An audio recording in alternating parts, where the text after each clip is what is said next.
My question is really this. VBS is not a normal bank, it's a mutual bank, or was a mutual bank, in which municipalities were not authorized to invest. And you do in your statement make mention of other investments, Standard Bank, Nedbank, ABSA, investing. Those are proper banks, not a mutual bank. And you were not entitled as the municipality to make investments in a mutual bank. So the investment itself is unlawful.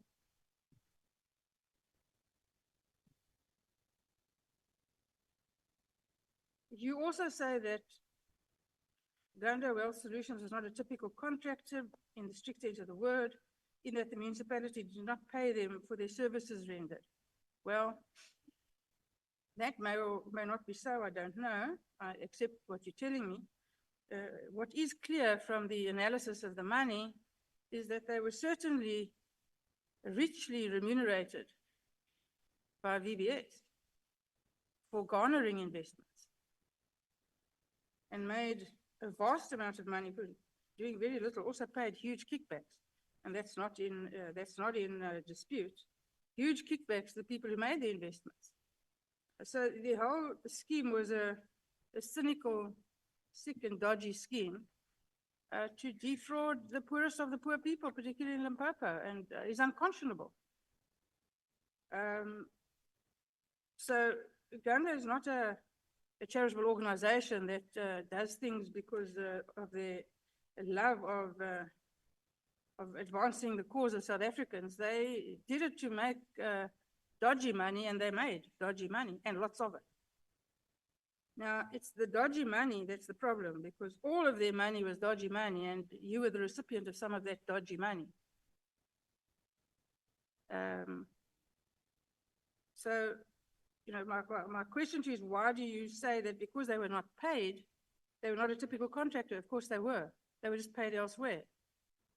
Why did you seek personal financial advice from an entity that was in fact doing business with the municipality of which you were the man? The head honcho, the top of the pyramid, where the buck stopped with you, and they knew it. So of course they'd be happy to accommodate you. Because we've seen what kind of investments were being made for them and the benefits that they accrued from those investments. So there is a conflict of interest. And my question is, why did you not see it? Why did you approach them for advice? My first question is, and thank you for your report, but I don't see that the loan agreement with Gundo Wealth Solutions has been provided. So I'd like to know, is this loan agreement available? Can we have a copy of this loan agreement? Has it been given to the president or anyone else? We'd like to see this loan agreement, Minister. And then you also mentioned in your report that you spoke to Gundo Wealth Solutions and gained financial advice from them. They, for instance, advised you that you should not take from your pension fund to invest in the coffee shop. But I'd like to know, Minister, why would you take financial advice from an institution that is not a registered financial credit provider, and also then proceed to take a loan from them with an interest rate of nearly 50%? It does not sound to me like a good financial decision after you've gotten financial advice from this institution. So I'd just like to understand your thinking around that. And then, Minister, I'd like to know, was the entire purchase price, because I can't see it in any of the information that we received or any of the media reports, what was the entire purchase price of the coffee shop? Was it only 500,000 Rand? I struggle to believe that the coffee shop in Sandton would cost only 500,000 Rand. And if it was more than 500,000 Rand, how did you finance the balance of the purchase price of the coffee shop? You mentioned in your report that the appointment of Gundo was approved by a council resolution with the reference number there, MC 13304/2016. Did the council question the appointment of an investment advisor to the municipality regarding millions of rands working and yet this investment solution company was appointed with no fee structure, apparently working for free. So did you find that suspicious? Did anyone question it? Did anyone say something about that? And you also mentioned in your report that you had nothing to do with the investment committee. It was under the purview of the municipal manager, and the municipal manager and the investment committee made the decisions according to the procedure to invest with VBS Bank. And yet you mentioned now with your opening address that you gave the order to disinvest with VBS. So if you had nothing to do with the investment committee, was that within your powers to give the order to disinvest? And was it only based on the circular that was sent by Treasury regarding VBS, or was it based on any other decision? And I note that the minister was a councillor for many years. She was the deputy president and the president of SALGA. She was the mayor from 2014 to 2021. She understands the MFMA, the PFMA. She even told us that she studied further for an additional 2 years. So that all helps for context. To say there are no fees payable by the municipality might be technically correct, but we know that there was 24.2 million rand in commission paid by VBS to Gundo Investments.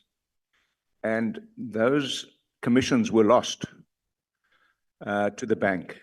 So there was a significant loss of public funding. And if you understand the MFMA and the PFMA, why did you not use the municipality's bank? You said Standard Bank was their bank. Why was the money not invested in Standard Bank? There's no denial that the 349 million rand was invested in VBS, so we assume that you accept that that was done. I would like to know if there is a loan agreement and that we could be finished with that loan agreement and what the repayment terms were in that loan agreement. Because as my colleagues have said, 45% plus interest on the capital loan is exorbitant, and I would not understand why a financial advisor would advise you to do that. My next question is, did you declare the loan when you were the mayor of Polokwane to the municipality? I would like to know if there is a loan agreement and that we could be finished with that loan agreement declaration. Did you declare the loans and ownership of the coffee shop to the BDO investigation in 2018, 2019, because there appears to be no reference to that? I would like you to take us through by reinstating the public confidence in your institution, but that, because from where I'm sitting, I'm not convinced that we have given an adequate response on how we would you would avoid this conflict of interest. And then the second question also relates to Mr. Raziwana, whom I think was the director of Gundo Wealth Solutions. It has been asked, but partially by the former speaker, that what is your relationship? Do you have any relationship with Mr. Raziwana? How many times have you met? And you have also indicated in your report that you were advised by Gundo Wealth Solutions, that they offer a loan to you. Did they advise you in writing or verbally? The process that was engaged by Polokwane municipality was ran by officials. No involvement of the mayor. They advertise, they get responsible for, the MM gets responsible for the appointment of committees that will be the bid evaluation, bid adjudication, appoint. After appointment, Section 52 of the MFMA says all contracts, not one, all contracts that the MM would have entered into at a particular quarter must all be reported to council. So the report was not a VBS report per se, for starters. So what you do, you report all of them. If there are 20 in that quarter, you will report 20 of them, you put them in the table. Contract one was related to water, awarded to contractor so-and-so at this value, starting time or date or whatever, etc. That's where the contract management plan of council comes from and gets to be updated all the time. So there is no involvement of the mayor or any councillor. So there's no councillor, even if it's a MMC of finance, who will sit in the process of the appointment of any service provider. Gundo was not a service provider of the municipality.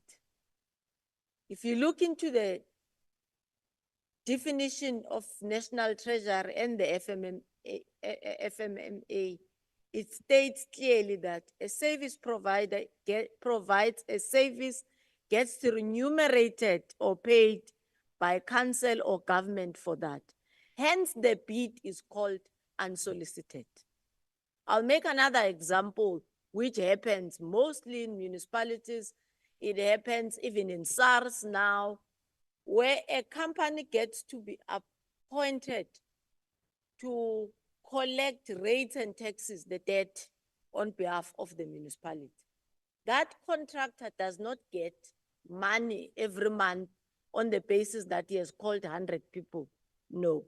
It's an unsolicited bid where you get a particular portion as agreed in terms of percentage, how much you have brought back. Let's say you have collected 100 rand and the contract says you get 2%, you will get 2% of the collected 100 rand.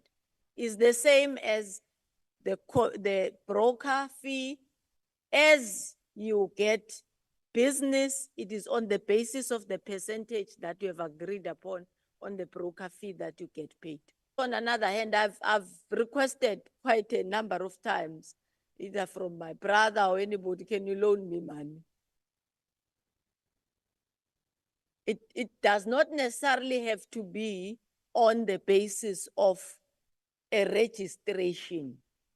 Maybe loan is not the right word in the example that I'm making, but I'm saying I can ask you, Honorable Trollip, and ask, can you borrow me money on Friday? And you say yes. And on Thursday, you kill your mom. You give me the money on Friday. The following week, I get to know the money you gave me comes from an act that would have been. I loaned from Gundo, not from VBS. I loaned from Gundo. My contract is with Gundo, not with VBS. So that's where the distinction is. And I regret the cause, the harm it has caused the people of a vendor in particular, because mostly the beneficiaries of the bank and the depositors were coming from vendor. I'm not saying it's an action where if I look back on hindsight, I don't think one should have done things differently. No, hindsight is bedside. One would have done things differently, but I had no knowledge of the mechanics of the bank inside.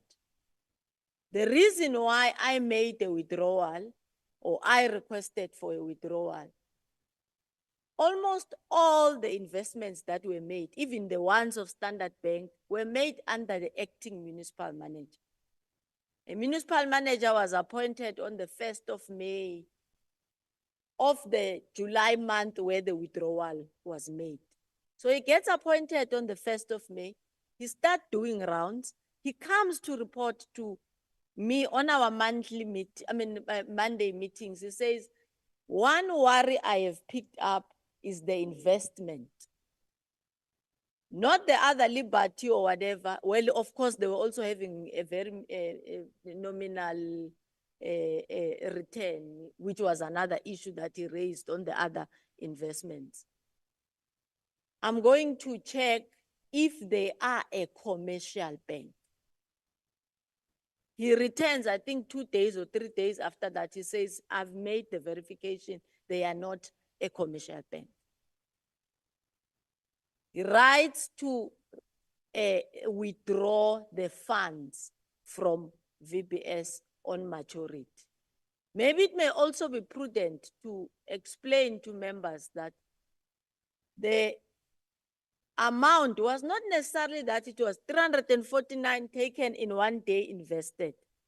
It was a 6 months short-term investment. You take the interest and sometimes return it at the same amount or in other different amounts. So the committee never sat in one time and decided to invest in VBS alone. How did I get to know that it was during the investigation? Because I did not have, as a councillor, the innings of, but they will have 200, give 50 there, give 20 there, give, and then reconvene again and do that. So ultimately, it became 300 and something for VBS. Even when you calculate for Nedbank, Liberty and whatever, it was at the range of around 300. Not that that justifies the question. So when I'm saying, I mean the investment, when I'm saying I then said to the withdraw it, it was because it's a joint decision which we took before a council sitting. Right? We will then inform council. Otherwise, why would I have an expert appointed by council 2 months before, started in May, withdrew the money in July? Then I don't take his advice. In fact, if you look into the BDO report, not that every remedial action that is done, you will like it.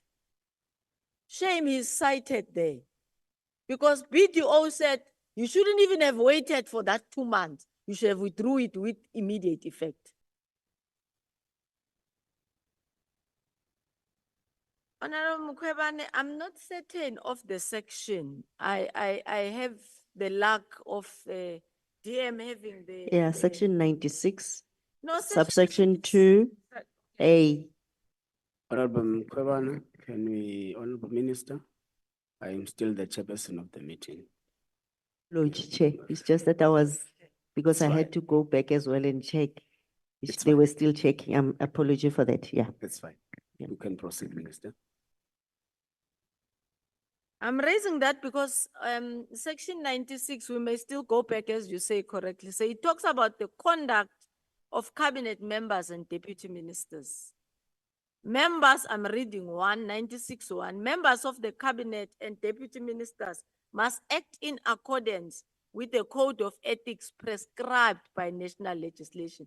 So it's not related to the NPA. I also tried to check 196, that maybe you could be remembering it off the cuff, of course, and not necessarily where it is, but I can read the whole of it. It's very short. And Sorry, Minister. Honorable Mkhwebane, is it a point of order? Just to correct, to just make it easy for her to comment on the section, I was referring to a conflict of interest. As currently you are the cabinet member, section 96, subsection 2A, that an executive member, like with the current operations of overseeing the work of the NPA, you should avoid exposing yourself to a conflict of interest. That's the part I was referring to. After they have said, how are you going to work, and the perception and the public and the kind of work, because that is what you've taken an oath on, the Constitution and the conflict. That was you. what I was saying you can comment on. Thank you, Honorable Mkhwebane. Honorable Minister. Proceed. no, thank you very much, Honorable Mkhwebane, for that clarification. I get it now, and it does make sense. The section is actually 2B. I've explained already, or I should rather say I tried to explain that one, for example, it deals with the conduct with relation, one, to the interest and the business, which in responding to the other question, I did indicate that the coffee shop is in existence but no longer under my ownership. And it advises or it says one must not act in a way that is inconsistent with their office. And I've explained in terms of the rights and responsibilities of the police in terms of investigations, the NPA in terms of prosecutions, and the report mechanisms that are there, and the law instructs that we should be able to respect and protect. Honorable Mkhwebane, I lastly gave an assurance to the committee, committed myself into an undertaking of making sure that that conflict doesn't arise. Honorable Trolip. Yeah, thank you, Chair. My question was not answered about whether the minister, Drag the mic towards you. whether the minister made the declaration to BDO about her loan and business in 2018, 2019, when the investigation was taking place. Did she make a declaration to them about the loan or not? I don't have a choice whether to be investigated or not. So definitely, Honorable Dan, I'll welcome it. Actually, I don't even have to be consulted, by the way. Police don't consult when they don't come to your door and say, "Hi, dear Medha, we're asking you to investigate you. Medha, I will come back." No, it doesn't. And it can't happen in this instance. I've just heard from you now about the raid. I'm not even aware about it. And if you look at it, a raid gets to be approved by a judge if it's a legal raid. So if I have this influence, the raid you're talking about shouldn't have happened. Shouldn't have happened. I don't know about it, but it shouldn't have happened. So I have this influence. This judge will say, "Oh, this minister, no, I can't raid." I don't think so. And it is at that level that I think really, yes, there could be some dotted lines, but they are not as firm and strong to suggest. But Honorable Trolip, why are you looking at me like you are my father? You know, you remind me of the other man who used to say, "Hey, you're sitting like this." No, it's on a lighter note. It's on a lighter note. No, you can look at me. There's no problem. It's on a lighter note. The sun shines even on difficult days. I think Honorable Mkhwebane, I take the warning, but I don't know what can I do. It's of interest to me as well, that a matter that was closed so many years, but I'm told it's something one, as you are telling me, needs to welcome all the time and receive, and I will. And the guarantee I'm giving you is that I will, if you need me again, Honorable Dano, here for whatever thing, including this, you have my guarantee. I'll come back here and explain whatever that you think needs to be. The declaration with regard to BDO or the investigations were about my involvement in the appointment of Gundo and the influence I must have made. It was not about a loan. It was what was said, obviously, and then one honorable member in the previous question said, we have never communicated or say anything outside. Maybe you could be responding to this period. But at the time, when I was mayor, it was an issue topical for all the 12 municipalities that had to respond, not only to the investigation, but also to the public.